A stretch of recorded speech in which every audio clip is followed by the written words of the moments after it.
मोतिहारी नाम के एक गांव से थोड़ी दूरी पर एक कब्रिस्तान था। गांव वालों का कहना था कि उस कब्रिस्तान में एक चुड़ैल रहती है। उस कब्रिस्तान के आसपास कोई नहीं जाता था। एक दिन शहर से अमरजीत का बेटा निखिल और उसकी पत्नी संध्या गांव घूमने के लिए आते हैं। पिताजी, गांव की तो बात ही निराली है ना। आपको पता है, जब हम दोनों यहाँ आ रहे थे तब गांव के बाहर जो कब्रिस्तान है वहाँ हमारी नजर पड़ी और इतना सुनते ही अमरजीत हड़बड़ाते हुए बोलता है, तुम दोनों उस कब्रिस्तान के अंदर तो नहीं गए? पिता को ऐसे हड़बड़ाहट में देखकर निखिल पूछता है, क्या हुआ पिताजी, आप ऐसे क्यों घबरा रहे हैं? बेटा, बस एक बात ध्यान रखना, उस कब्रिस्तान में कभी मत जाना। वहाँ एक चुड़ैल रहती है जिसे गांव वाले कब्रिस्तान की चुड़ैल कहते हैं। एक काम करता हूँ, पिताजी को हमारे कब्रिस्तान जाने की बात नहीं बताता हूँ, वरना वो चिंता करने लगेंगे। वैसे भी ये चुड़ैल वुड़ैल जैसा कुछ नहीं होता है, पर इनको कौन समझाए। निखिल और उसकी पत्नी संध्या दोनों फ्रेश होने चले जाते हैं। संध्या का व्यवहार कुछ बदल जाता है, वो चुप चुप रहने लगती है। ये देखकर निखिल पूछता है, क्या बात है संध्या, जब से हम गांव आए हैं तुम चुप चुप क्यों रहती हो? संध्या कोई जवाब नहीं देती है और अपने कमरे में चली जाती है। रात में अचानक जब सब सो रहे होते हैं तभी अमरजीत के घर से डरावनी आवाज आने लगती है। आवाज सुनकर डर के मारे अमरजीत और निखिल दोनों जाग जाते हैं। निखिल अपने पास देखता है तो वहाँ संध्या नहीं होती है। संध्या, संध्या, कहाँ हो तुम? क्या हुआ? संध्या बहू कहाँ है? बिना बताए वो कहाँ चली गई? वो तो यहाँ किसी को भी नहीं जानती है। ओ संध्या, संध्या, ओ संध्या, कहाँ हो तुम? निखिल हर जगह संध्या को ढूंढता है पर संध्या कहीं नहीं मिलती है। संध्या के न मिलने के कारण निखिल रोने लगता है।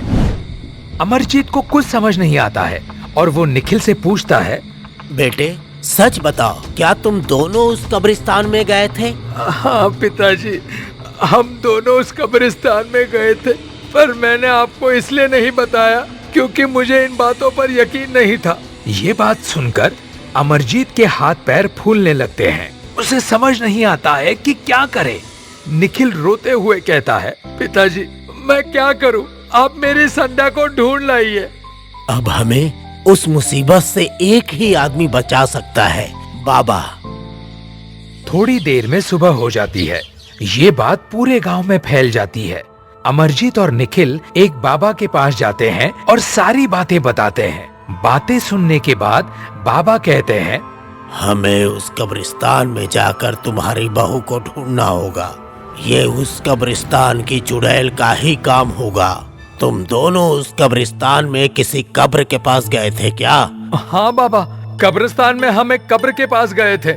ये सुनकर बाबा समझ जाते हैं और उसी रात तीनों मिलकर उस कब्रिस्तान में जाते हैं।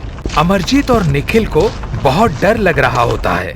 तीनों उस कब्र के पास जाते हैं तो देखते हैं कि एक औरत उस कब्र पर बैठी रो रही है।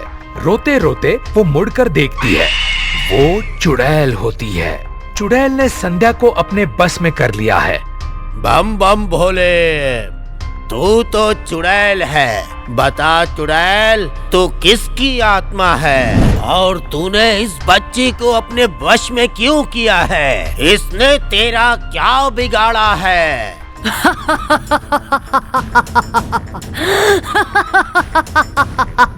बाबा के बच्चे, चला जा यहाँ से, वरना मैं सबको मार दूंगी।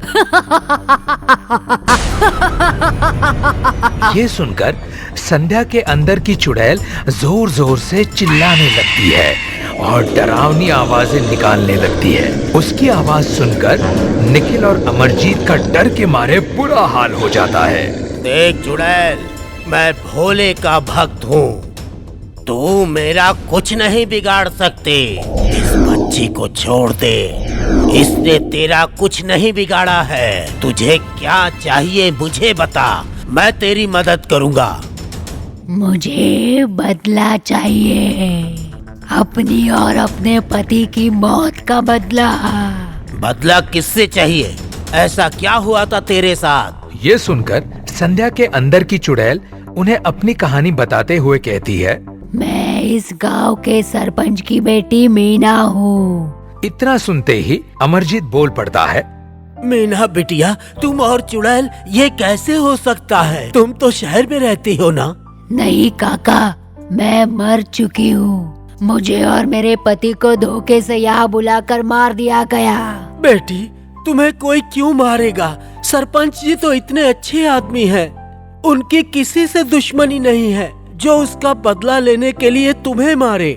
ये सुनकर चुड़ैल अपना आपा खोने लगती है और कहती है, दुश्मन है, हमारे परिवार का दुश्मन और कोई नहीं, मेरे चाचा रघुवीर है। मैं मेरे पिता की इकलौती बेटी थी। रघुवीर मेरे पिता की सारी जायदाद लेना चाहता था। जब उन्हें पता चला कि मैंने शादी कर ली है, तब एक दिन उनका फोन आया और उन्होंने अपने पिताजी का आशीर्वाद दिलाने के लिए गांव बुलाया। ये कहकर चुड़ैल रोने लगती है। चुड़ैल अपने आप को संभालते हुए आगे की बात बताती है। उसके बाद हम दोनों गांव आ गए। पिताजी ने हमें आशीर्वाद देने से मना कर दिया क्योंकि मैंने अपने पसंद के लड़के से शादी कर ली थी। चाचा हमें अपने साथ अपने घर ले गए और खाने में जहर मिलाकर हमें खिला दिया और इस कब्रिस्तान में हम दोनों को जिंदा दफन कर दिया। ये सुनकर अमरजीत और निखिल की आंखों से आंसू बहने लगते हैं। तो तुमने अपनी ये कहानी पहले किसी और को क्यों नहीं बताई? मेरे खौफ की वजह से कोई भी इस कब्रिस्तान में नहीं आता था, पर उस दिन तुम और तुम्हारी पत्नी यहाँ आए और तुम्हारी पत्नी इस कब्र पर बैठ गई और मैंने उसे अपने बस में कर लिया। मुझे बदला चाहिए। आज भी मेरे पिताजी को लगता है कि उन्होंने हमें आशीर्वाद नहीं दिया, इसलिए मैं गांव छोड़कर चली गई। उसके इतना कहते ही जोर जोर से हवा चलने लगती है और वो रोते हुए कहती है, क्या गलती थी हम दोनों की। बस थोड़ी सी जमीन के टुकड़े के लिए हम दोनों को मार दिया। हम दोनों तड़प तड़प कर मर गए। उसे भी जब मैं उसे जिंदा कब्र में डालूंगी तभी मेरे और मेरे पति की आत्मा को शांति मिलेगी। सारी बात सुनकर निखिल सरपंच के घर जाता है और सारी बातें बताता है। ये सुनकर सरपंच रोने लगता है, पर तभी रघुवीर वहाँ आ जाता है और भाई को रोता देखकर कहता है, भैया आप क्यों रो रहे हैं? बेटी की याद आ गई। अभी तक मुझसे गुस्सा है, दोबारा लौट कर नहीं आई। ये सुनकर रघुवीर कुछ नहीं बोलता। सरपंच जी उसे किसी बहाने से उसी कब्रिस्तान में लेकर जाते हैं। कब्रिस्तान पहुंचकर रघुवीर देखता है कि वहाँ पहले से ही कुछ लोग मौजूद हैं। वो सब समझ जाता है और भागने की कोशिश करता है, पर तभी चुड़ैल उसे हवा में उछाल देती है और उल्टा लटका देती है। मुझे छोड़ दो, मुझे माफ कर दो बिटिया। आखिर मैं तुम्हारा चाचा हूँ। मौत को सामने देखकर तेरी पतलून गीली हो गई चाचा। सारे गांव वालों के सामने बता दरिंदे कि तूने मेरी और मेरे पति की हत्या की है। बता तूने कैसे मुझे और मेरे पति को मारा। डर के मारे रघुवीर सारी बातें बता देता है और तभी चुड़ैल उसे हवा में उछालकर एक कब्र में जिंदा दफन कर देती है। उसके बाद सरपंच जी भी अपनी बेटी से माफी मांगते हुए कहते हैं, बेटी मुझे माफ कर दे। मैंने अपनी झूठी शान के कारण तुझे नहीं अपनाया, आशीर्वाद नहीं दिया। अगर मैं अपना आशीर्वाद दे देता तो तुम्हें तुम्हारे चाचा के घर जाने की जरूरत नहीं पड़ती और ना ही वो तुम दोनों के साथ ऐसा करता। पिताजी आप रोइए मत, इसमें आपकी गलती नहीं है। मुझे सबको सच्चाई बतानी थी और वो आज हो गया। अब हम दोनों की आत्मा को शांति मिल जाएगी। ये बोलकर चुड़ैल संध्या के बदन से बाहर आ जाती है।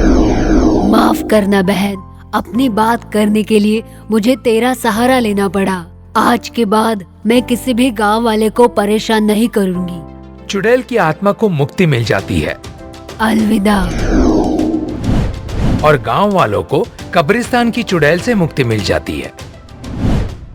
आपको हमारा ये वीडियो पसंद आया हो तो प्लीज हमारे चैनल को सब्सक्राइब कीजिए और हाँ, वीडियो को लाइक और शेयर करना मत भूलना। धन्यवाद।